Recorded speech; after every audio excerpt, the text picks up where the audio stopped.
my daughter is over 6 years, so we tested the fiance, the results come back positive. Everybody is in a huddle, everybody gets tested and stuff like that, and all this work, and everybody is sanitized. And then a telephone call comes, apologies, we have got an admin fault. You're on negative first, and it was because of the false positive that was sent to the world.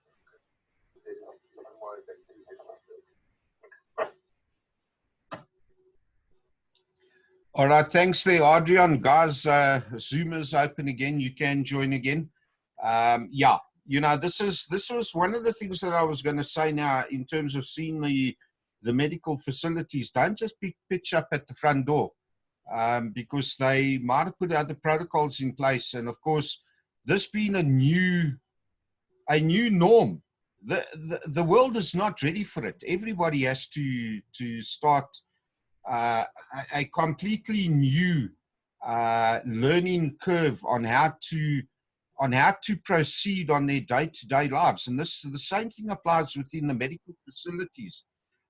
We can't expect them just to have everything in place. I mean, you know, we've been visiting doctors for years and years and years and years, and man, I tell you, it's a free-for-all. Anybody that sat in a doctor's room is actually quite surprised that they get better after a trip to the doctor. It's been like that for years. Snotty noses and all the kids and everything else in the magazines and. You know, so all of this is changing, and it's something we definitely have to take out.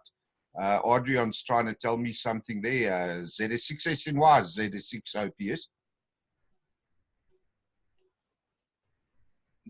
Chad, are you transmitting on 6 to 5 as well? Oh, okay. It seems like I wasn't going out there for some reason. Okay, there we go. We're going out. Okay, guys, I don't know if anything went out, but what I basically said is following what Adrian put up on air now, it's something we have to take into account. As I said, we can't just go to a doctor's rooms, walk in and do whatever. The reason being that they have to put new procedures in place in order to be able to deal with COVID-19 and the coronavirus as a whole. Those of you that have been to doctors' rooms over all the years, you know there is nothing and has been nothing in place for something of this nature and magnitude. And yeah, I mean, you know, you go to a doctor's room, it's been a free-for-all, and most of us have wondered how it is that we ever recovered from whatever ailment we had after being to a doctor's room. Because of all the snotty noses and everything else that was running around in those floors and the magazines and, you know, everything else. So that's something we definitely have to be very careful with. I don't know if there's anybody that wants to throw something else in the pot or ask any questions. Please go ahead now. ZS6OPS standing by.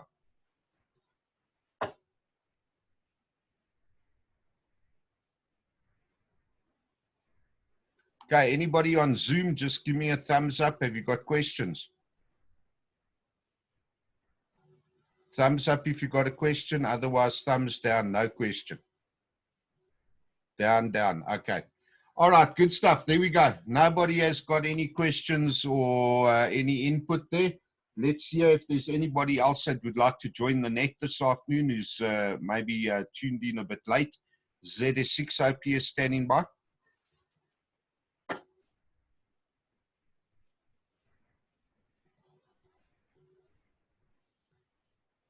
All right, nobody else at all. Thanks, guys, for calling in this afternoon.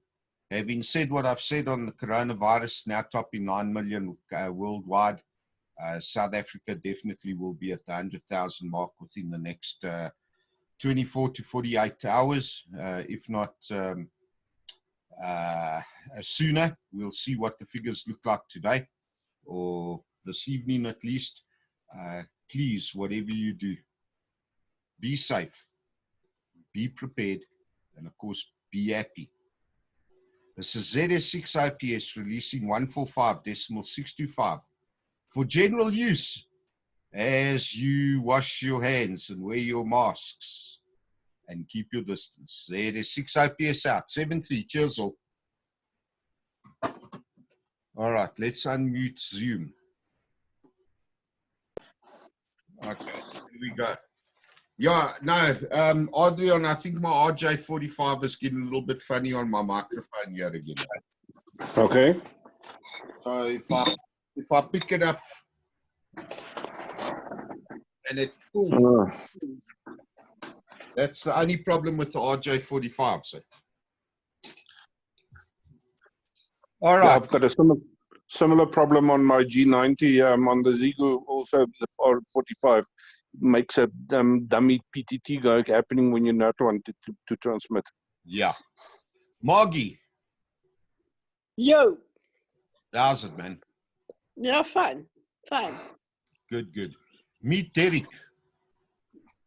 Sorry? Meet Derek. Hi, Derek. Hi, Margie. How are you? Fine, thanks. Good, good. Pleased to meet you. Seeing something this week, Chad, which I found rather interesting.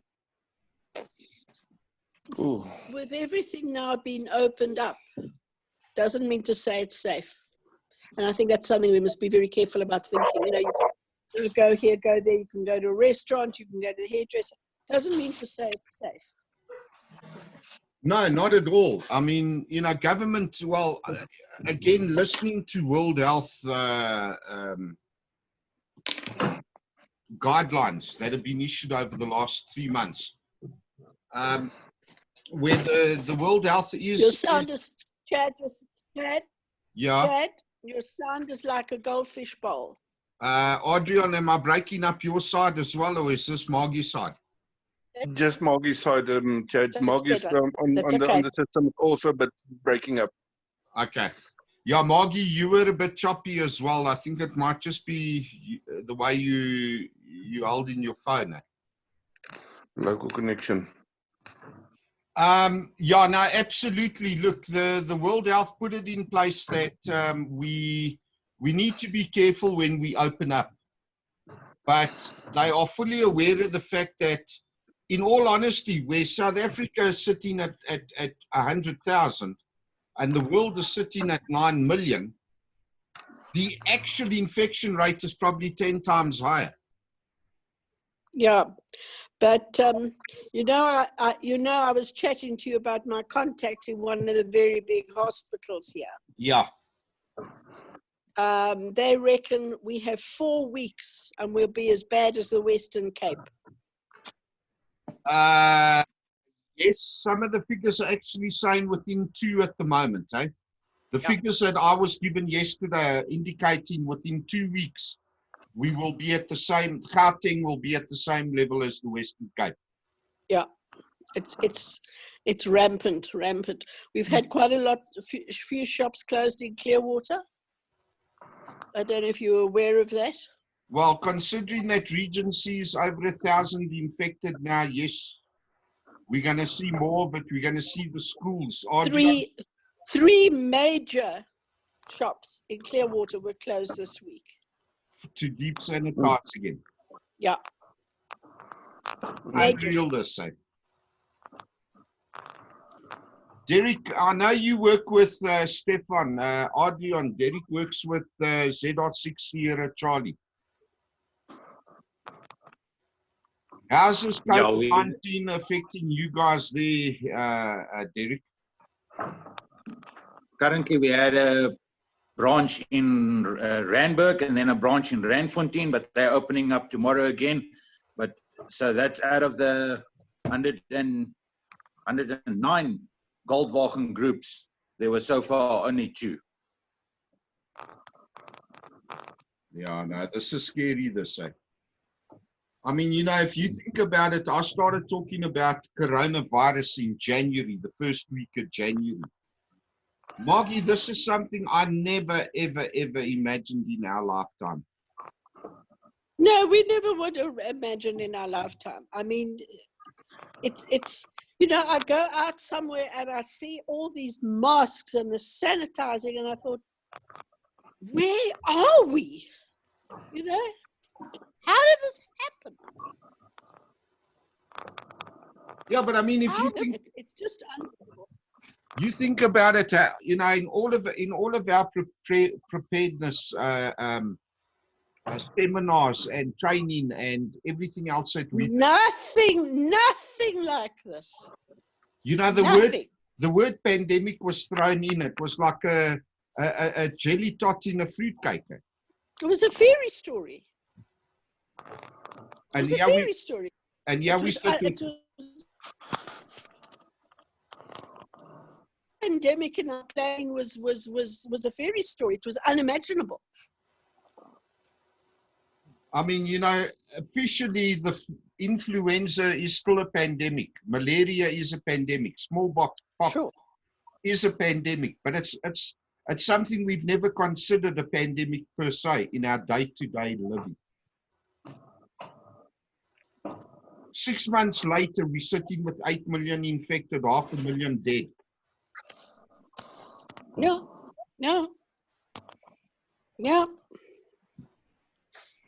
No, it's I don't know. I'm just sick of my hands being covered in bleach. That's all I know. Margie, I've got a good one here. They say, I'm being sanitized so much that I don't even have a dirty mind anymore. Tell that to Chad. He needs to know that. Oh, fuck it, Margie. Sis, how can you say that about me? That'll clean up your language. Sanitize your language. Oh, jeepers. No, dude. D-germ as it is burns the eyes. I don't want it in the mouth. Yeah, no, what can we say? Anyway, Margie, quick question. Your thoughts on us having a non-profit company?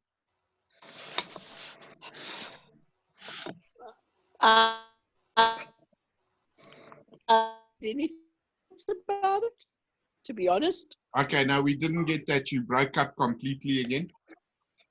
I said, I actually, to be honest, haven't had any thoughts about it. It's taken a lot to get here, let me tell you, eh? I'm sure. And the fact that, you know, we got our PBO status as well is another big one. Okay. Layman's language. What's a PPO? A PBO, Papa Bravo Oscar. It's a public benefit organization. Okay. Which means that the non-profit company doesn't pay taxes on its income, or a fair portion of its income that is derived through donations and sponsorships and membership fees and certain trade activities which are related specifically to what we requested in terms of part 1 of the 9th schedule, which is disaster relief. And then in terms of section 18A, which is part 2 of the schedule, any company or individual who makes a contribution to the PBO can request section 18A receipt and offset that as an expense on their annual tax returns. That doesn't affect me. I don't have an income. At the moment, half the world doesn't. Eh? Chad, sorry to interrupt you. I've got to start running on my side. So I'm going to greet all the guys and say, have a good one till we meet again. All right. Good stuff, Adrian. We'll pick up during the week. Definitely. Especially on that other testing. Okay, cool. Cheers. Bye. Okay, bye. Derek, you actually asked a pertinent question earlier with regards to having to go through the licensing and all of that. For the radio amateur side, yes, I know that you've got one of Stefan's radios there, so you're monitoring. However, that doesn't mean you're legal. Yeah, no, it's actually my own radio, so I'm talking on Josie Net, speaking to the guys on Josie, and then listening on how to eventually when I get my license, it's not something new, then I can know how to speak to you guys with greeting everybody, asking all the questions. So even if I key my radio, nothing happens. I can't key on it. I can only listen. So I can listen how you guys speak and the terminology and everything. So one day when I get my license, I'm not, at least I know how to start talking to you guys. Yeah, look, you know, as far as the amateur radio license is concerned, it's nice for in certain circumstances. Although a lot of people might not necessarily need it. Like Margie, for example, you know, it's not something I'd recommend to Margie. Not today. 20, 30 years ago when we were working at Red Cross, we both should have done it then, and we would have had an absolute ball. So, you know, for even Stefan, for example, okay, Stefan, you know, for him traveling Pretoria, Joburg, it's a good idea. It's a cheap way of comms and everything else. However, as CERT does not need radio amateurs. We are taking on radio amateurs purely because of the fact that they have got skills, they have got equipment, and we're piggybacking off of that aspect. And then secondly, I didn't want to lose all of the radio amateurs who resigned from Hamnet because of the politics within amateur radio as a whole. Which is where the conversation started this afternoon with the pops or the old toppies that were talking from 5 o'clock. Because the club does not want us using the repeater. Okay. There's a very strong political fight that is taking place there, to the point. Look, I've taken on the South African Radio League through their annual general meeting and motions, and I've taken them to task. I never expected to win the motions. I definitely expected to stir the shit, which I definitely accomplished. Especially seen as I requested a 10-year audit on the financials, because financially there's things I'm not happy about, to the tune of almost R1 million. And I requested that all of the council members be expelled from the South African Radio League. And of course, some of those councillors are West Rand Amateur Radio Club members. So within the club, it became a problem. And even within the club, I had a problem with certain aspects of what they were doing. And I took them to task on that. So needless to say, I became persona non grata. And then, of course, with the formation of CERT, this just pissed them off and upset them big time, especially seen as we were Hamnet members, who was the third group within the amateur radio community that I also took to task on. Again, because of financial issues. And yeah, so the end result is every time Chad keys up a microphone, certain West Rand Amateur Radio Club members get very pissed off and annoyed. And they try all kinds of things. I mean, they've sent me letters and told me not to hold these nets and these groups and World Health broadcasts and state president broadcasts on air and everything else, to the point that I've raised an official complaint with ICASA, as well as the state president's office. Okay. You know, which is, again, one of the reasons where Zoom definitely will be of benefit. But ultimately, I would like to see as the overall structure of CERT, I want teams of 10 people in a team in various areas, like little cell pockets. Each of those teams must consist of 2 radio operators, 2 first aiders on level 3. The firefighting, I think I'm going to put into the specialized aspect. And then all of the volunteers need to do disaster area damage assessment, general safety, cert induction, that type of thing. And they will be responsible for their own little area. However, if we do have a disaster of a magnitude that requires additional resources, and we can get resources in, then of course one group or one team can go in and assist the second team.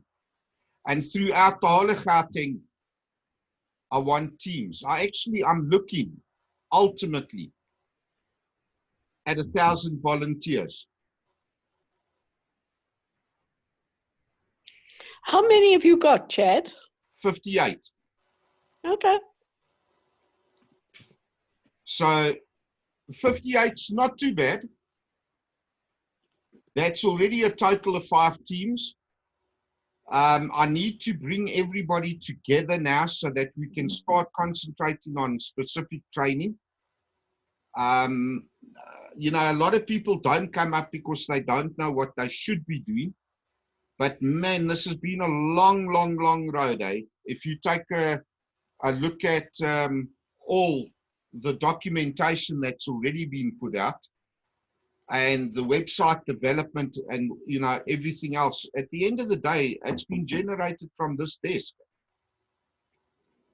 Now, as part of the non-profit company, Stephen Reynolds, a radio amateur, and John Groom, you know John, they are the other 2 directors of the NPC, or the non-profit company.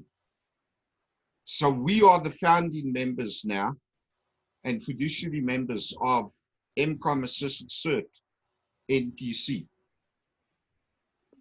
So over the next, I don't know, we'll see how it goes. We've already got our basic, hey? I see you've had Donnie come on board. Yeah, Donnie's now joined us on Facebook.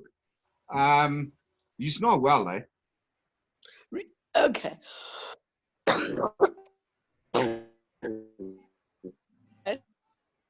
All right, you're a bit choppy. No, he's not well at the moment, eh? Okay. But John sees him every now and again, and John said to him, now come and just, you know, stay in the loop and come join us on Facebook and that type of thing. I've got Donnie on WhatsApp, but not talkative, very withdrawn. I think depression is definitely setting besides the other medical conditions. Okay. So, you know, Donnie would have been a nice one to have had on board with CERT as well. Yeah, yeah, yeah. But I don't think he's in the right frame of mind to lead like he did, you know, with us at Red Cross. Not if he's not in a good place. No, he's not. He's not in a good place in many areas. I mean, even accommodation-wise and, you know, things like that. Okay. So, yeah, over the next couple of months, look, we've got the basic radio communications course, which is already available.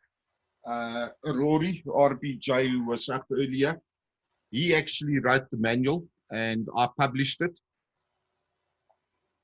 And we got an online exam that everybody can do. I haven't done, or at least Rory hasn't done a training session per se for it. We're going to do an advanced radio comms. I've got to write the induction, which is halfway completed. And first aid level 3 is outsourced. Firefighting is outsourced. Then the other one that I'm going to have to sit and write up is the disaster area damage assessment.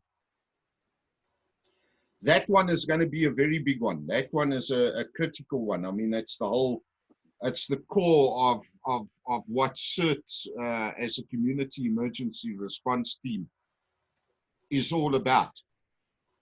However, all these courses cost money. The equipment costs money.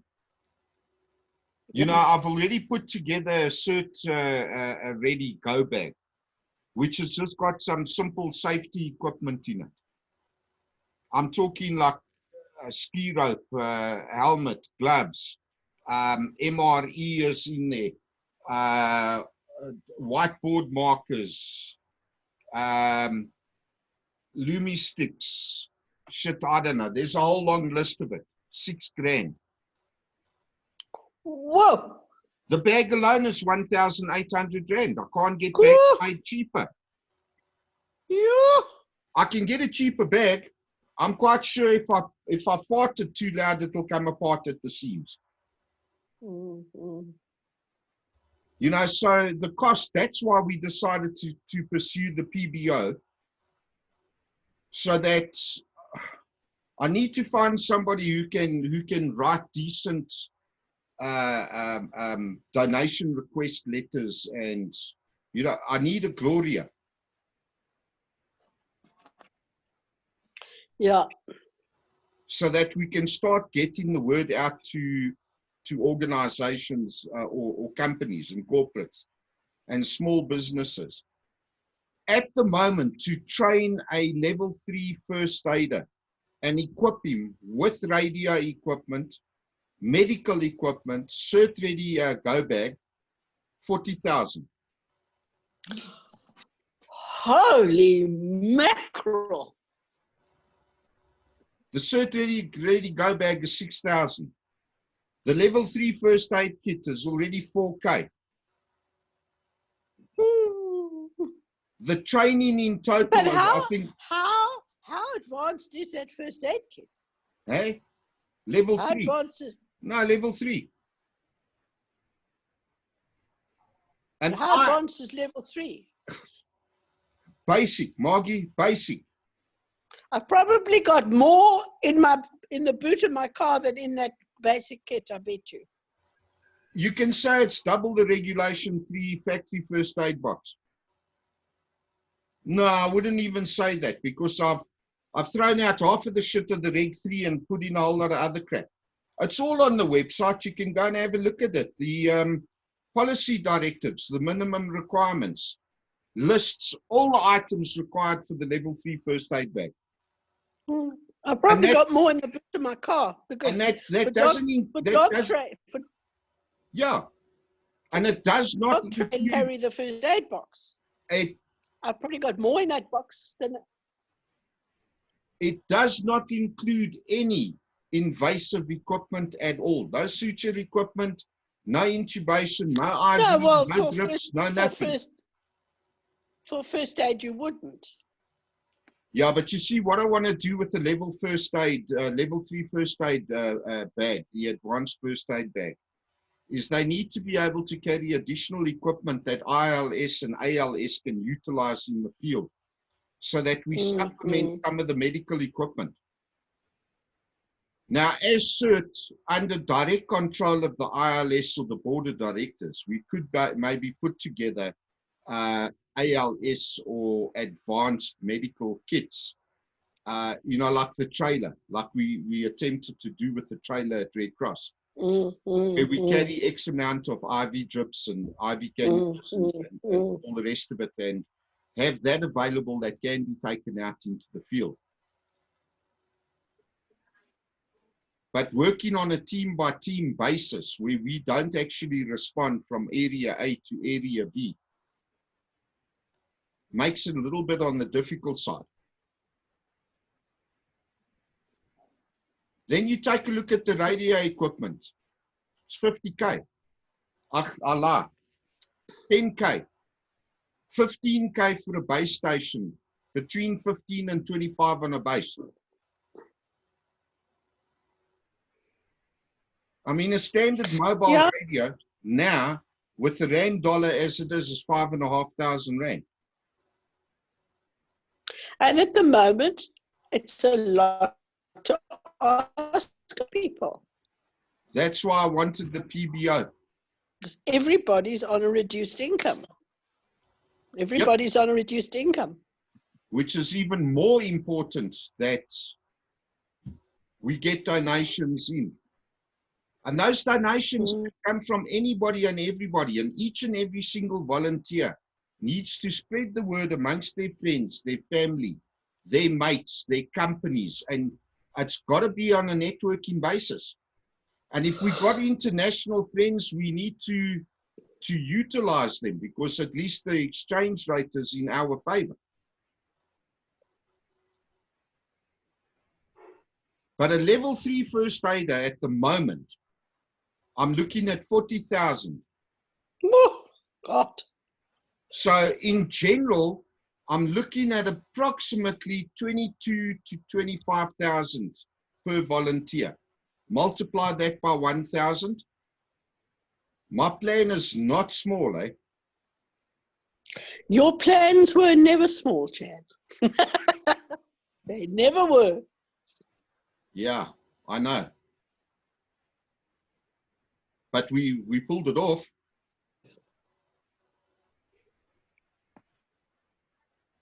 We pulled it off.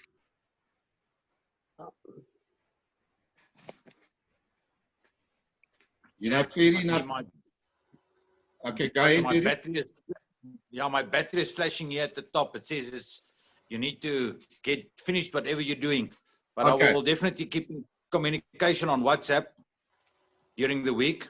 All right. And then I will listen on the radio, but I'll speak to you on WhatsApp. All right, good stuff. Not a problem. But I'll take it up with Stefan as well, because there's a chance that we can get you up on the CERT network and you can come up with us there on the radio side. Yeah, because I want to be a radio operator, not a radio technician.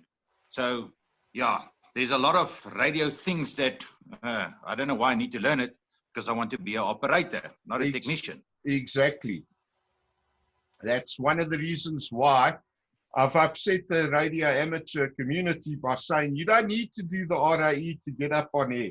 Just join CERT. Eh?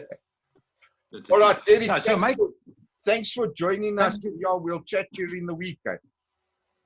Thank you very much, Chad. All right, then. Have a good one, eh? I will do so. Thanks, Margaret.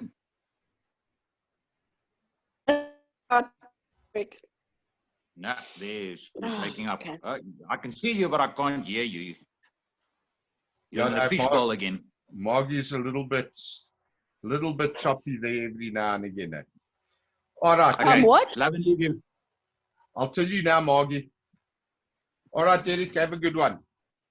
Cheers, bye. Okay, bye. Yeah, Margie. Yeah. Is it just us now? Yeah. Yeah. Quite a few of the schools around have been closing for the odd days for cleansing, disinfecting. Yeah, Geez, Jack, your hair's grown quickly, hey? And your beard? Like you can't believe, eh?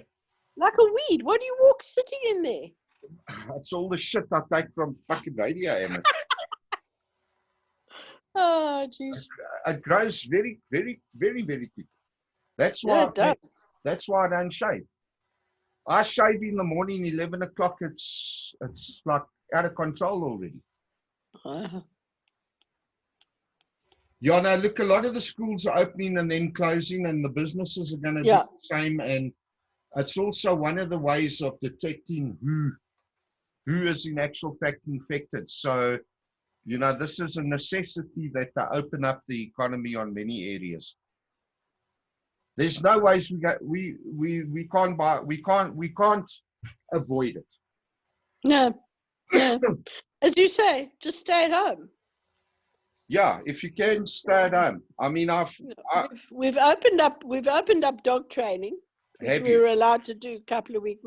We've operated 3 weeks now, which was allowed. It was allowed, legal. Yeah. But we're very strict. We've got sanitizer as they come in the gate.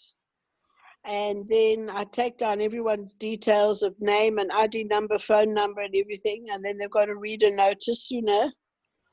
And of course, with being outdoors, everybody's spaced out in the sun, in the open air with a mask on. Yeah, no, so, that's how they cured the Spanish flu. That's right, in the sunshine. Yeah. So, it's very much outdoors, in the sun, spaced out, masks on. And psychologically, it's very good to get out of the house and actually see some faces around the place, Yeah, and it's nice. And I've been in this house for how many years? This doesn't. Oh, Actually, I'm getting pissed off with everybody who is at home now, bitching about being at home. They must fuck off back to work. I've had enough of them, mate. It hasn't been peaceful for me like it normally was. Yeah, no, Margie. Shit, this is... Joanne moves to Hawaii next week. Oh, nice, man. Yeah, he's been posted to Hawaii for 3 years. No, that's nice. Yeah. Yeah. But it's not easy to try and do an internet with COVID-19 on. Not easy. You book flights and then they're cancelled. You know, and all that type of thing. So, yeah.